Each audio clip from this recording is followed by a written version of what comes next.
17 years old, and Idella Farrow owned nothing in the world but the clothes on her back, a carpet bag with 2 dresses folded inside, and $11 sewn into the hem of her petticoat. Her uncle, Cyrus Farrow, had raised her only as long as the law required it, and on the morning after her 17th birthday he told her, without much ceremony, that the farm was sold, that she was a grown woman now by his reckoning, and that she would need to find her own road. She walked 3 miles into the town of Larkspur Hollow, Wyoming Territory, in the autumn of 1887, with the wind already carrying the smell of frost, and there, behind the depot, in a weed-choked rail yard where the branch line had been abandoned 2 years before, she found an old passenger car sitting crooked on rusted rails, windows broken, paint peeling in long gray ribbons. The station master, glad to be rid of it, sold it to her for $6. Folks who saw her sign the paper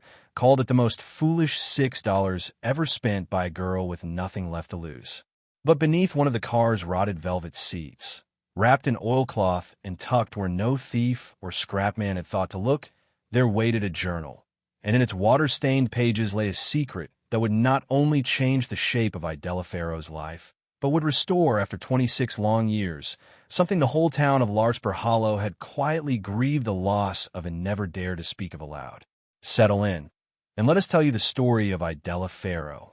If you have ever felt like the world had written you off before you'd had the chance to prove what you were worth, tell us where you're watching from in the comments, and stay with us. This one is for you.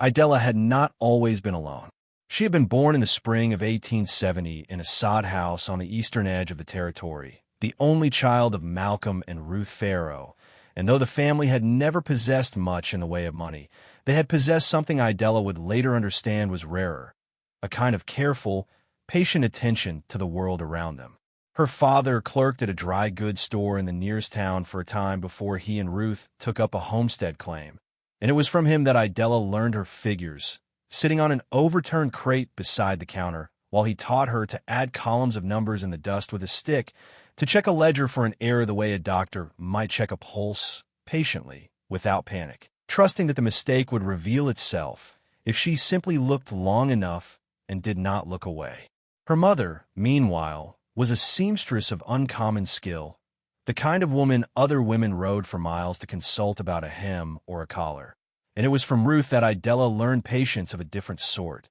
the patience of small, exact stitches of unpicking work that had gone wrong rather than leaving it crooked, of understanding that a garment, like a person, was made of many unseen seams holding the visible shape together. Ruth used to tell her, while they sat by lamplight with needles moving, that the difference between a garment that lasted a lifetime and one that fell apart in a season was rarely visible to the eye. It was in what you couldn't see. It was in the stitches underneath.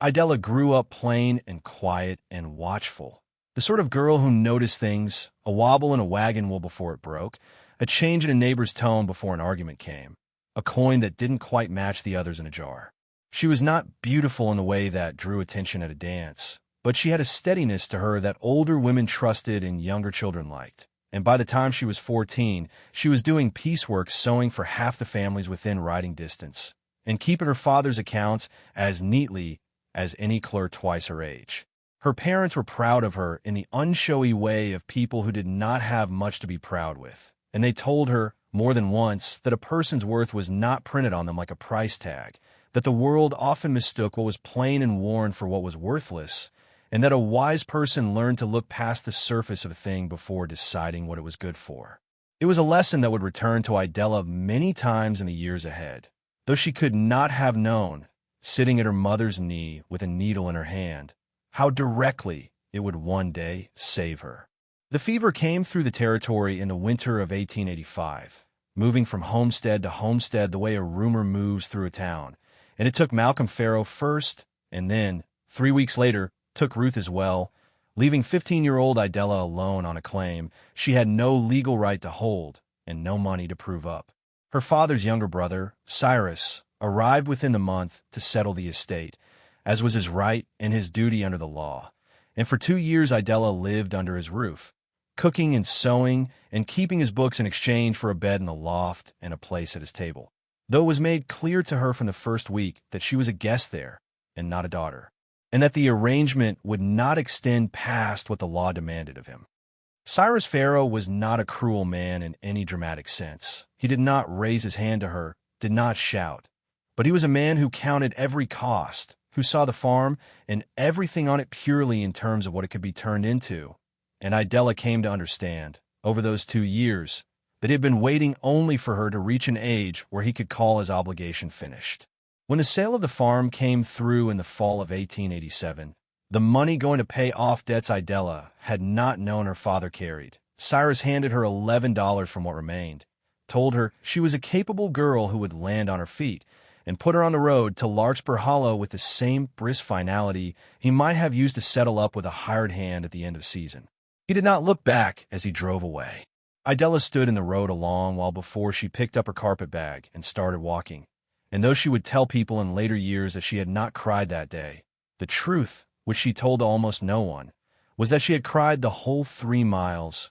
quietly, the way her mother had taught her to do most things, without making more of a disturbance than the moment required. Larkspur Hollow was a modest town built along a rail spur that had once promised to make it prosperous, a scattering of clapboard buildings around a depot, a mercantile, a church with a leaning steeple, and a scattering of homesteads reaching out into the surrounding valley where a creek ran down from the hills and had, for as long as anyone could remember, watered the fields on both the town side and the ranch side of the valley in more or less equal measure. Idella arrived with her $11 and no family to receive her, and she spent her first 2 nights sleeping in the corner of the church, which the pastor's wife, a kind but overburdened woman named Agnes Poe, allowed her to do out of charity while making it clear there was no room for her to stay longer. Idella took in. It was the station master, a stooped, tobacco-chewing man named Orrin Teague, who mentioned the rail car to her almost as a joke. The branch line that had once run west out of Larkspur Hollow toward the mining camps in the hills had been abandoned 2 years before when the mines played out, and the railroad company, in settling its accounts, had simply left behind a single battered passenger coach on a rusted length of siding track behind the depot, judging it not worth the cost of hauling away. It sat crooked on its wheels, one axle sunk into the weeds, its windows broken, its once fine paint peeling into long gray strips, and Orrin told her, half in jest, that the company would probably sell it to anyone fool enough to want it, just to be rid of the eyesore. Idella walked out to look at it that same afternoon, and where others saw only a wreck, she saw, with the same careful eye her father had trained on ledgers and her mother had trained on seams, something else. 4 solid walls, a roof that seemed mostly sound, a door that still hung true on its hinges. It was not a home,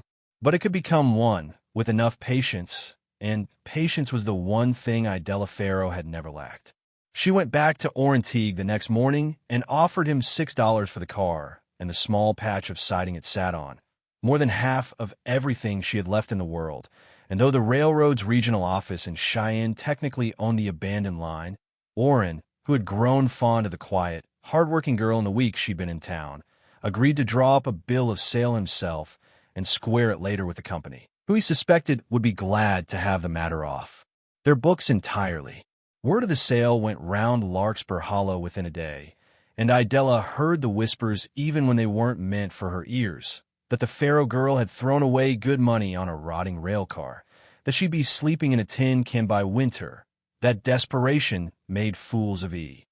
It was on her 3rd day of cleaning, while she was on her knees prying loose the rotted upholstery from one of the long bench seats to see what could be salvaged and what needed to be stripped away entirely, that her hand struck something solid beneath the seat frame, wedged into a gap between the wood and the iron understructure where it had clearly been placed on purpose rather than fallen there by accident. She worked it loose with the same careful patience her mother had taught her for unpicking a difficult seam, and found, wrapped tightly in a sheet of oilcloth that had kept the damp mostly at bay, a leather-bound journal, its cover soft and dark with age, its pages the color of weak tea. Her first thought, from long habit, was that it must belong to whoever had last ridden the line, some forgotten traveler's diary of no particular consequence, and she nearly set it aside to deal with later. But something in the careful way it had been hidden not dropped, not forgotten, but wrapped and wedged and tucked away deliberately, as if the owner had meant to come back for it and never had, made her sit back on her heels and open the cover instead. The first page, in a neat engineer's hand, read, "The Survey and Water Records of W. A. Coates, Assistant Civil Engineer, Territorial Rail Extension, begun this 4th day of June, 1861. Idella did not understand, in that first moment, what she was holding. She understood only that whoever W. A. Coates had been, he had wanted this journal to survive, badly enough to hide it where he must have believed no one would ever think to look.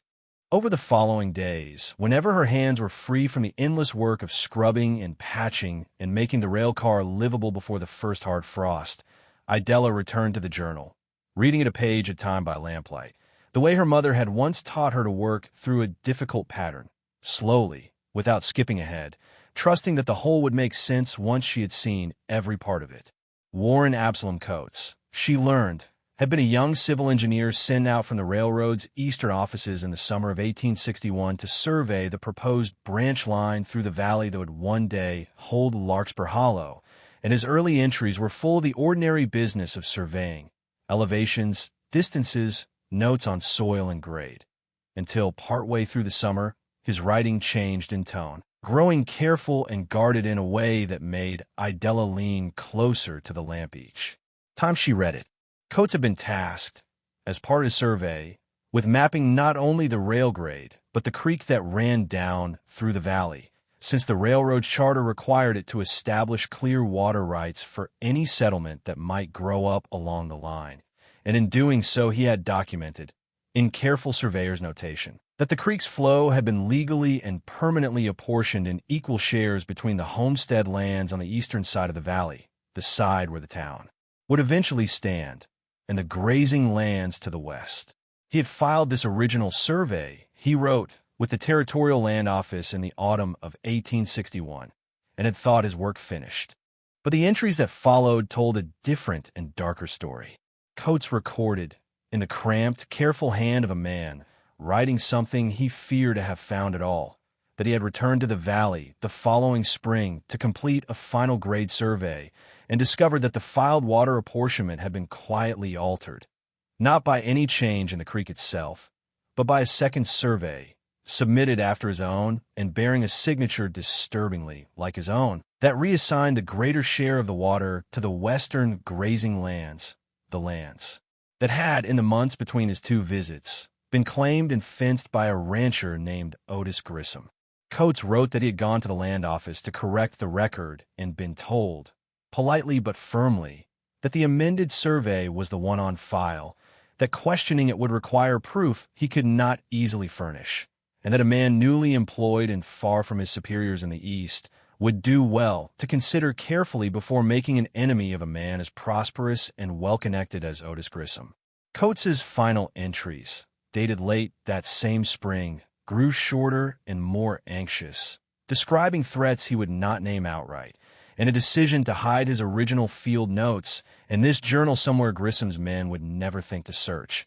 until he could find a way to bring the truth safely to light. The very last entry, dated the 9th of May, 1862, reads simply, "I go to the depot tonight to wait for the eastbound car. If anything should happen to me before I reach Cheyenne, let be known that the creek was never meant to run one-sided through this valley, and that the people who settle here deserve better than a thief's arithmetic." There was no entry after that. Warren Coates, Idella would later learn from Orrin Teague's careful digging through old railroad correspondence, had never reached Cheyenne at all. He was recorded, in a brief company notice from that summer, as lost, presumed drowned, when the creek flooded during a spring storm the very week he vanished, though no body was ever found, and no one in Larkspur Hollow, 26 years later, remembered his name at all. Idella sat with the journal closed on her lap that night for a long while, the lamp burning low, and understood, with a mixture of sorrow and a slow kindling anger she rarely allowed herself to feel, exactly what she was holding. The creek that ran through Larkspur Hollow's valley, the very creek whose flow she had watched, in her short time in town, run generously across the Grissom Ranch's wide pastures to the west, while the homestead fields to the east, including several she delivered mending to, went thin and dusty by midsummer,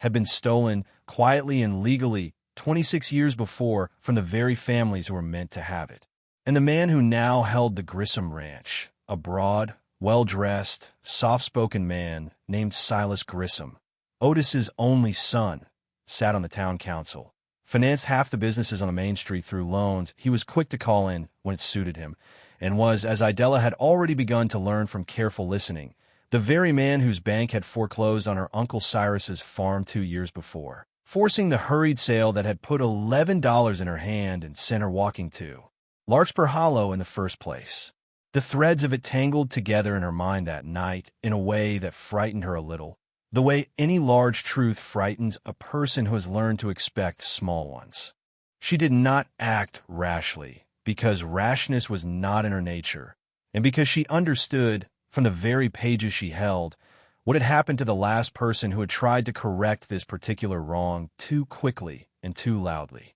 Instead, over the following weeks, while the rail car slowly became a home around her, new glass fitted into the window frames with money she earned from mending, a stovepipe run up through a patched hole in the roof, the old velvet seats stripped down and rebuilt into something resembling proper furniture. Idella did what her father had taught her to do with a column of figures that didn't add up. She looked closer, and she did not look away. She spent her Sunday afternoons at the small county records office 2 towns over, a 4-mile walk each way that she made without complaint, asking careful questions of the clerk about how old water surveys could be verified, learning that the Territorial Land Office in Cheyenne kept archival copies of original filings that sometimes survived even when local records have been altered or lost. She wrote, in her careful, clerk's hand, a respectful letter to that office describing what she had found and asking whether an original 1861 survey by a W. at Coates might still exist in their files. And then she waited, continuing her mending work, continuing to make her rail car into a home, telling no one in Larkspur Hollow what she had found beneath its seat. It was Agnes Poe, the pastor's wife, who noticed first that something had changed in the quiet Faro girl. A new watchfulness in her, a habit of glancing toward the Grissom Ranch when its name came up in conversation. And it was through Agnes, gently pressing, that word of the journal first slipped out into the town. Not through any carelessness on Idella's part, but through a single unguarded evening when loneliness and the weight of what she carried finally grew too heavy to hold alone. Agnes did not gossip cruelly, but she was human, and by the end of that week the story had traveled the length of Larkspur Hollow's main street in the way such stories do, growing and shifting with each retelling, until Silas Grissom himself arrived at the rail car's door on a cold October afternoon, dressed in his good coat, his voice pleasant and his eyes not pleasant at all. He was, Idella would later say, a remarkably calm man for someone standing on the doorstep of his own undoing, and he did not raise his voice or make any overt threat. He spoke instead of what a shame it would be for a hard-working young woman, newly arrived and without family to protect her, to make enemies in a town where she hoped to build a life, of how easily rumors could be started about a girl living alone in a rail car, of how a word from a man of his standing to the right people could make a young seamstress's business dry up overnight, or could, alternately, if she were sensible, put a very great deal of money in her hand for whatever old paper she thought she had found, money enough to buy a proper house and never think of the matter again. Idella listened to all of it without interrupting, her hands folded in her lap the way her mother had taught her to sit through a difficult customer's complaints, and when he had finished she told him, quietly, that she had already written to the Territorial Land Office, and that she did not believe she would be selling him anything. Grissom's pleasant expression did not change, but something behind his eyes went very still, and he left without another word. What followed was not violence, but something Idella found nearly as hard to bear, a slow, deliberate freezing out. Women who had brought her mending for weeks stopped coming, their husbands having quietly reminded them that the Grissom Bank held the note on their land. The mercantile owner, apologetically, told her he could no longer extend her credit. Even Agnes Poe, ashamed and afraid, kept a careful distance for a time, though she left a basket of bread on Idela's step more than once without ever knocking. Idela understood, watching her small, hard-won independence begin to crumble around her, that Silas Grissom intended to starve her out of Larkspur Hollow the same slow way his father's stolen water had starved the eastern fields for 26 years. And there were nights, sitting alone in her lamplit railcar with the wind rattling the new window glass, when she wondered whether she had made a terrible mistake in ever prying loose that rotted seat cushion at all. But she thought, too,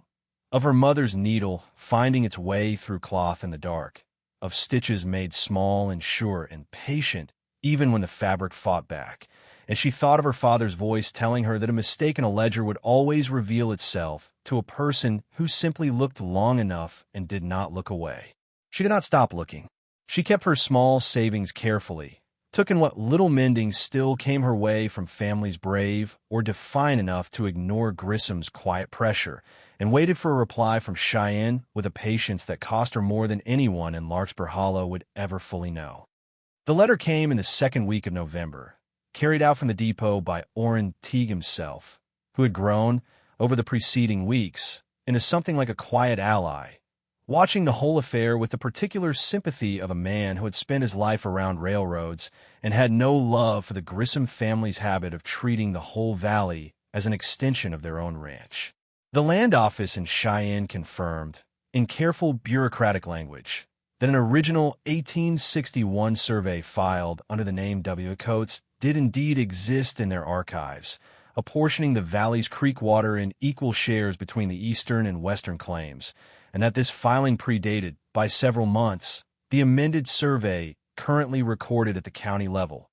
A discrepancy, the letter noted with cautious formality, that the territorial office would be very interested to investigate further, particularly in light of the field journal and personal notes Idela had described, which she was invited to bring, along with any other supporting materials, to a formal hearing to be held in Cheyenne before the Territorial Land Commissioner in 3 weeks' time. Idela did not celebrate when she read that letter. She sat very still for a long while, the way she had sat the night she first understood what the journal held, and then she began, methodically, to prepare, not for herself, she realized, but for the whole eastern half of the valley, for every homestead family whose fields had gone thin and dusty for a generation while they never quite understood why. She wrote out, in her clerk's careful hand, a full account of what the journal contained, made a copy to leave with Orrin Teague in case anything happened to the original before the hearing, and spent long evenings memorizing the sequence of dates and names so that she could speak of them clearly and without stumbling before strangers in a territorial office who had no reason yet to trust the word of a 17-year-old girl.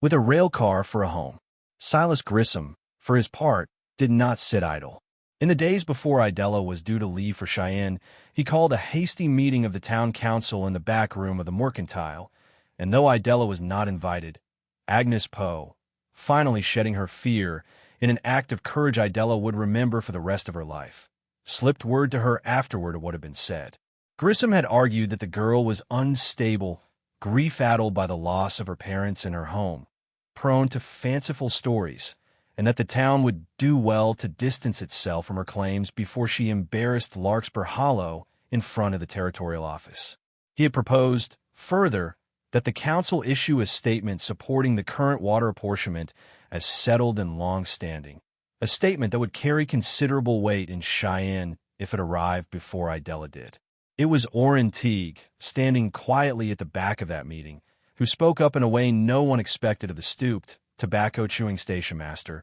reminding the council that he had personally seen the journal, had corresponded with the land office himself to confirm the archival survey existed, and that any man on the council who signed his name to a statement calling a documented forgery settled and long-standing will be putting that name on record for the territorial commissioner to examine at his leisure. The room, Agnes told Idela afterward, had gone very quiet. No statement was drafted that night. And 2 days later, Idela Farrow boarded the eastbound car at the very depot where Warren Coates had once waited in vain 26 years before, the journal wrapped carefully in fresh oilcloth in her carpet bag, and rode to Cheyenne to tell a story for him. The hearing before the Territorial Land Commissioner lasted the better part of 2 days, and Idella, called to testify on the second morning, spoke as she had practiced, clearly, without embellishment, laying out the dates and the discrepancies the way her father had taught her to lay out a column of figures, trusting the truth of the arithmetic to speak for itself. She read passages from Coates's journal aloud in the hushed room, her voice steady even as it caught, once on the final entry about a thief's arithmetic, and she presented the letter from the land office's own archives confirming the original survey. Silas Grissom had sent a lawyer rather than come himself, a decision the commissioner noted aloud with some skepticism, and the lawyer's arguments, built on the shifting sand of a survey his own client's family had quietly forged a generation before, could not stand against the plain, dated, corroborated record of a dead man's careful notes. The commissioner ruled, on the afternoon of the second day, that the original 1861 apportionment stood as the valley's lawful water record, that the amended survey of 1862 was to be struck from the county files as fraudulent, and that the Grissom Ranch would be required to restore the creek's flow to its original equal division, under penalty of forfeiture of its grazing rights, within 30 days. Idella returned to Larkspur Hollow not as a wealthy woman, for she had asked for nothing beyond the correction of the record itself, but as someone whose name would never again be spoken in that town the way it had been spoken in her first hard weeks there. The creek, when its flow was restored that December, ran full and even down both sides of the valley for the first time in 26 years, and the homestead families whose fields had gone thin and dusty for a generation without ever quite understanding why watched the water come back to their land with a kind of disbelief that soon turned, in nearly every case, to quiet gratitude directed at the girl in the rail car. Silas Grissom, stripped of the advantage that had built his family's fortune, found his standing in Larkspur Hollow diminished in ways no lawyer could argue away. The bank still stood, the ranch still ran cattle, but the quiet fear that had once kept the whole valley bending to his will was broken, and broken, everyone understood, by a 17-year-old girl who had bought his family's secret for $6 without even knowing it was there. He faced no prison sentence, for the fraud was his father's and long past the reach of criminal law. But he faced something perhaps harder for a man like him to bear, a town that no longer flinched at the sound of his name, that had learned, through Idella's patient unearthing of the truth, that his power had never been as solid as it appeared, that it had been, all along, sitting on stolen ground. Idella did not use what she had uncovered to enrich herself, though she could have pressed for damages, could have claimed some portion of the restored water rights as her own reward for the discovery. Instead, she asked only that the railroad's abandoned siding, the $6 worth of land she already owned, be formally recognized as hers free and clear, and she used what small goodwill and mending income came her way in the months that followed to turn her rail car, slowly, into something more than a home. A place where the Eastern families, grateful and eager to know the young woman who had restored their water, began to bring not just mending but news, company, help with the heavier work of enlarging the car's single room into two, so that by the following spring it held not only Idella's bed and stove, but a small reading corner where Agnes Poe's own children, and soon others, came to learn their letters from a girl who had never had the chance at a proper schoolroom herself, but had never stopped believing that a careful eye and a patient hand could make something worthwhile out of whatever was placed in front of it. 17 years old, and Idella Farrow had owned nothing in the world but $11 and a foolish-looking rail car bought for 6 of them. It was easy, in that first cold week, for the town to see her as a girl reduced to nothing, sleeping in a wreck because she had nowhere better to go. And it would have been easy, too, for Idella herself to believe that the world had finished with her, that her worth had been decided the moment her uncle drove away without looking back. But her mother had taught her that the difference between a garment that lasted and one that fell apart was rarely visible on the surface, that it lived in the stitches underneath, and her father had taught her that a mistake in the world's arithmetic would always reveal itself to someone patient enough to keep looking. Beneath the seat of a car the world had already written off, Idella found the proof of a wrong that had been quietly bleeding a whole valley dry for 26 years, and in bringing it into the light, she restored not only water to fields that had gone thin and dusty, but something harder to name and just as necessary. A town's quiet faith that the truth, however long buried, however carefully hidden by those with the power to hide it, would eventually be found by someone willing to look closely enough and would be honored, in the end, by someone willing to use it not for herself, but for everyone the wrong had touched. Thank you for spending this time with Idella Farrow and the valley she helped make whole again. If her story moved you, we would be grateful if you'd share it with someone who might need reminding that value is not always visible at first glance, and that the smallest, most overlooked things sometimes carry the weight of an entire community's future inside them. Before you go, we'd love to hear from you. Is there a time in your own life when you found real worth in something everyone else had already written off? A person, a place, an object others pass by without a second look? Tell us about it in the comments below. We read every one, and your stories are often the ones that inspire the next we tell. Until next time, stay close.